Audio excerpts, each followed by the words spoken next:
Ya, selamat pagi, selamat malam, selamat siang. Terima kasih sudah kembali menonton channel YouTube ini lagi. Kembali kita akan membahas ya mengenai channel YouTube Kristen ya. Membangun channel YouTube Kristen itu di video yang pertama tentang channel YouTube Kristen itu sudah dibilang memulai dulu. Kemudian yang di video kedua adalah tentang rahasia bagaimana channel itu bisa bertumbuh.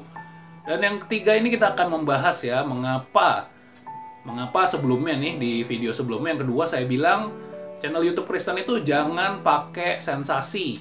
Jangan pakai sensasi. Contohnya pakai sensasi itu seperti apa sih, Kak? Kalau misalnya kita mau ngetop ya, coba tuh diliput ya, ada gereja yang lagi ada keributan-keributan di gereja tertentu atau konflik, terus kita upload tuh. Nanti yang nonton akan banyak. Itu namanya sensasi. Atau sensasi yang suka kita lihat juga mungkin ya membandingkan dengan kepercayaan lain ya. Membandingkan dengan kepercayaan lain, melakukan provokasi terhadap orang-orang yang agamanya berbeda atau kepercayaannya berbeda, supaya nanti rame nih, nanti channelnya diserbu orang, terus nanti ada supporter kita juga yang mempertahankan, viewernya meningkat, baik itu dari orang yang menyerang maupun orang yang bantu kita untuk bertahan. Saya rasa itu bukan ya, saya rasa itu bukan bagaimana seharusnya channel YouTube Kristen itu bertumbuh.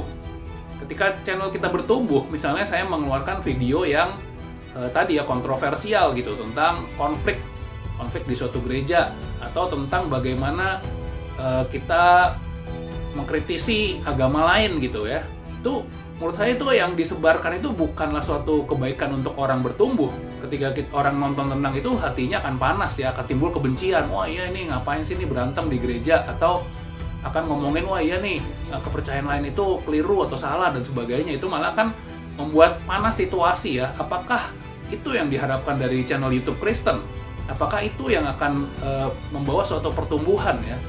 Saya rasa tindak itu sama saja sebenarnya kalau saya bilang itu menyebar kebencian, tapi dengan label channel YouTube Kristen. Itu sesuatu yang keliru ya.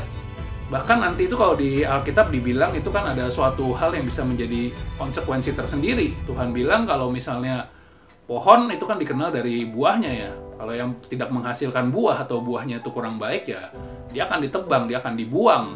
Itu nanti akan ada resikonya seperti itu. Jadi jangan sampai kita membuat channel YouTube yang menyebarkan tuh suatu kebencian. Entah itu kita bikin channel YouTube itu kita ada label Kristennya, atau yang nggak ada label Kristennya.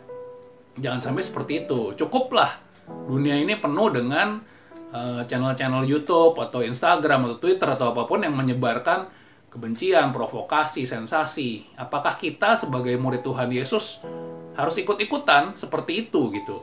Itu memenuhin memenuhin kuota untuk kebencian aja sih menurut saya. Jadi apa yang baik itu adalah kita tetap menyebarkan kebaikan, tetap kita mengatakan sesuatu yang sifatnya alkitabiah, tapi tentunya bukan untuk menyerang orang lain, tetapi lebih untuk bagaimana penonton atau viewers kita bisa bertumbuh. Dan satu hal lagi, yang paling penting adalah channel YouTube itu ya. Channel YouTube Kristen itu yang paling penting bukan hanya ditonton jutaan orang. Itu menurut saya, ya itu penting, tapi yang paling penting adalah ada konsep namanya audience of one. Audience of one itu artinya penonton yang hanya satu. Siapa sih penonton yang satu itu? Ya penonton yang satu itu adalah Tuhan kita, Tuhan Yesus. Bagaimana Tuhan saat menonton nih, misalnya Yesus nih ada di depan saya nih di situ ya. Tuhan Yesus ada di situ melihat saya sedang berbicara di sini. Kira-kira dia akan lihat si Fuye ini ngomongnya bener apa enggak sih? Si Fuye ini pakai channel YouTube embel-embel Kristen, ada pengbonekan dan sebagainya. Ini kira-kira dia maksudnya apa sih? Apakah dia hanya ingin menyebarkan kebencian atau memang dia menyebarkan ajaran saya yang baik gitu. Nah itu yang harus kita bayangkan ya, audience of one. Apapun yang kita lakukan, kita seolah-olah ada Tuhan yang melihat kita gitu. Bukan jutaan orang yang melihat kita, itu bukan jutaan orang yang melihat kita, tetapi ada Tuhan yang melihat kita. Memang ini pun saya masih belajar ya, saya nggak bilang saya ini orang yang sempurna, orang yang baik.